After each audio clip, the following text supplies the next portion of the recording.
এবার অনুব্রত ঘনিষ্ঠ তৃণমূল ছাত্র পরিষদের বহিষ্কৃত সাসপেন্ডেড নেতা 6 বছরের জন্য সাসপেন্ড হয়েছেন বিক্রমজিৎ সাউকে পুলিশ ডেকে পাঠালো। সিউড়ি থানার পুলিশ তাকে আগামীকাল সকাল 11টার মধ্যে যেতে বলেছে, দেখা করতে বলেছে। এই ঘটনা ঘটে যাওয়ার 5 দিন পর তাকে ডেকেছে। যদিও বিক্রমজিৎ সাউকে পুলিশ ডাকতে পারলো ঠিকই, কিন্তু অনুব্রত মণ্ডলকে এখনও স্পর্শ পর্যন্ত করতে পারেনি। অনুব্রত মণ্ডলের ব্যাপারে কোনো সিদ্ধান্ত পুলিশ নিতে পারেনি, স্বাভাবিক। অনুব্রত মণ্ডলের মতো দুর্দণ্ড প্রতাপ তৃণমূল কংগ্রেসের নেতাকে, যার ডাকে এক ঘাটে বাঘে গরুতে জল খায় বলে লোকে বলে, বীরভূমের মানুষ বলে, যদিও এই মুহূর্তে বীরভূমের নেতারা আবার অন্য কথা বলছে।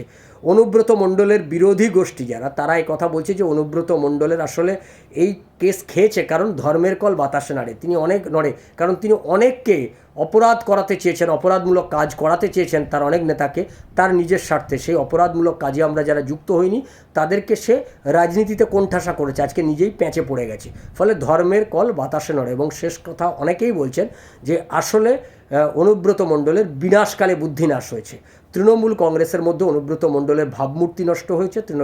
তৃণমূল কংগ্রেসের যে ভাবমূর্তি রাজ্যের মানুষের মধ্যে ছিল সেটাও নষ্ট হয়েছে অনুব্রত মণ্ডলের জন্য। ফলে অনুব্রত মণ্ডলকে তৃণমূল কংগ্রেস থেকে ছেঁটে ফেলাই একটা মূল কারণ, ছেঁটে ফেলার একটা পরিকল্পনা তৃণমূল কংগ্রেসের পক্ষ থেকে চলছে। যদিও এই মুহূর্তে মমতা ব্যানার্জি সেই রিস্কটা নিতে চাইছে না। সামনে বিধানসভা নির্বাচনের পর পাকাপাকি অনুব্রত মণ্ডলকে ছেঁটে দেবে। অনুব্রতকে রেখেই এখন আপাতত জোড়াতাপ্তি দিয়ে তিনি বিধানসভাটা উতরে দিতে চান। সে কারণে তার এই অপরাধের পরেও অনুব্রতকে তিনি সঙ্গে নিয়েই আপাতত রাজনীতিটা করবেন বলে তৃণমূল কংগ্রেসের আভ্যন্তরীণ যারা অনুব্রত মণ্ডল বিরোধী গোষ্ঠী রয়েছে তারা এই কথাটা প্রচার করছে বিভিন্ন জায়গায়।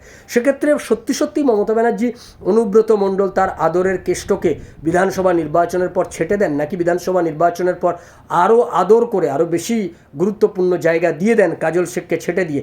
কাকে শেষ পর্যন্ত বিধানসভা নির্বাচনের পর মমতা ব্যানার্জি ল্যাং মারবে সেটা কিন্তু এখনই বলে দেওয়া সম্ভব নয়। যদিও অনেকে বলছেন যে এই মুহূর্তে বিধানসভা নির্বাচনের পরে তৃণমূল কংগ্রেস দলটার আদৌ অস্তিত্ব থাকবে কিনা এটাই সবথেকে বড় প্রশ্ন। কারণ বিধানসভায় তৃণমূল কংগ্রেস হারার পর আর তারপরে দলটা করার মতো লোক তৃণমূল কংগ্রেস খুঁজে পাবে কিনা। যে হারে গোটা রাজ্যে দুর্নীতি অত্যাচার করেছে, লুটপাট সিন্ডিকেট রাজ করেছে, তারপরে সরকার থেকে চলে যাওয়ার পর ক্ষমতাচ্যুত হওয়ার পর এই দলটার পাশে আর কেউ থাকবে এমনটা কেউ মনেই করছেন না।